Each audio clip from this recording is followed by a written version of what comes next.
My name is Nelda Spell Mitchell. I'm going to read you a story from the book, Have I Told Y'all This? If you'd like to get them, you have to get Volume 1 and Volume 2 to get all the stories. It's just things that happen in my life and my husband's life. My husband is Dennis Mitchell. We live on a farm out in the country from Collins, Mississippi. And Mr. Amazon will send you your books right to your door. But today I'm going to read you about Dub's school bus. Now this is not Dub's school bus. This is Mr. R.T. Wade's bus. That is Dennis Mitchell's first day of school getting on Mr. R.T. Wade's bus. Now Dub's bus would have looked just like that, the one that I rode my first few years of school.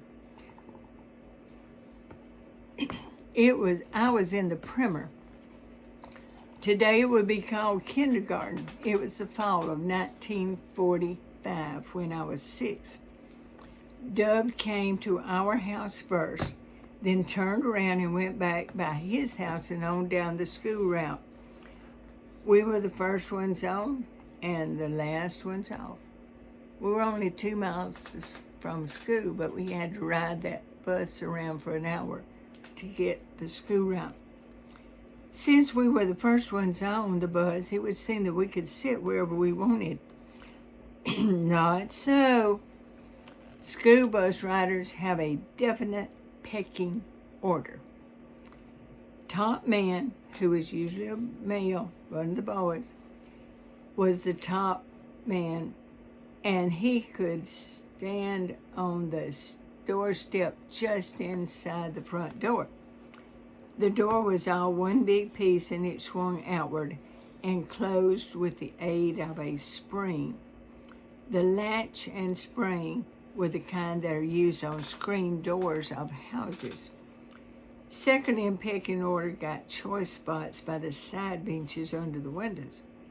The interior of the bus had foot-wide boards down each side and 2 more boards down the center, forming a long island. 2 center posts held the roof up.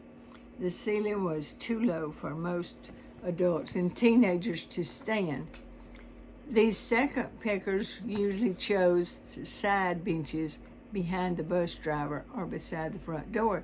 If he didn't choose either one of those, he would go way to the back and sit by the back door. That way he could hold the door open with his foot in hot weather. Bottom pickers had to sit in the middle seats on that island back to back. Next to the bottom could have the post. He'd sit by the post so they could lean back on the post if they were in the middle island. All the in-betweeners could sit wherever they could, beside a window if possible. The windows hooked at the top with screen door latches. When unlatched, the windows fell down inside the solid lower half of the wall. My brother Joe always got to be the top man until we got to Murph Bonds. Then Murph was top man all the way to school. Joe in turn bumped Biddy and got to sit in her spot too. Oline and Jane always had their spot about halfway down the bus. I got to sit by a post on the island until we got to J.W. Stubbs' house. And then he bumped me. He and Johnny Welborn always got the back post and I had to move up. But I really didn't want to sit by them anyway, so it was always good for me to move. But Jimmy Dale McDaniel and Randolph were there also. All 4 boys were in the primer with me. In fact, we were the only little ones on the bus and everyone else was older. The big kids enjoyed pecking on us. We must have put up delightful protests. J.W. Stubbs and Jimmy Dale McDaniel would fight back. Of course, the big boys just pretended to fight with them. These little boys must have looked like Benny Roosters fighting. Randolph, Pickering, and I would cry.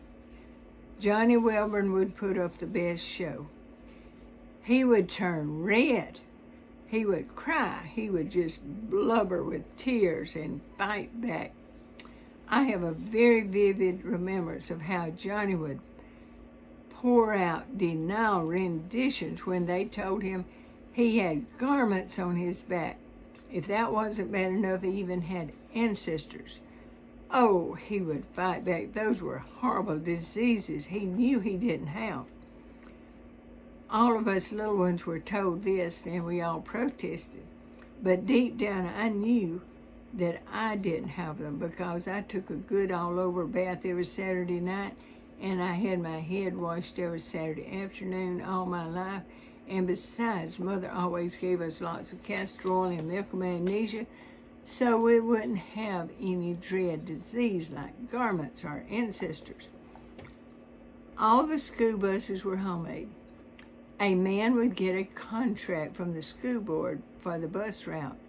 Then he'd get a big truck, strip the cab off, and build a homemade cab and body out of wood.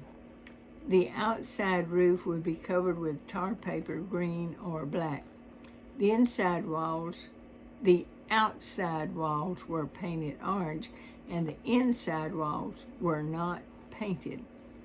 Other men that I remember having a bus that was homemade were Mr. Dewey Valentine, Mr. Walter Speed, Mr. R.T. Wade, Mr. Cleve Dickens, Mr. Berlin Rogers, and a Mr. Warren from the Ora community.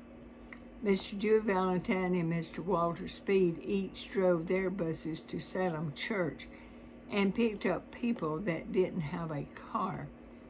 Back then, lots of people had no vehicle at all. Each bus was usually full every Sunday morning, Sunday night, and Wednesday night for regular services and for all other church functions. Usually the bus driver would go to town on Saturday afternoons and carry whoever asked for them to come by and pick them up.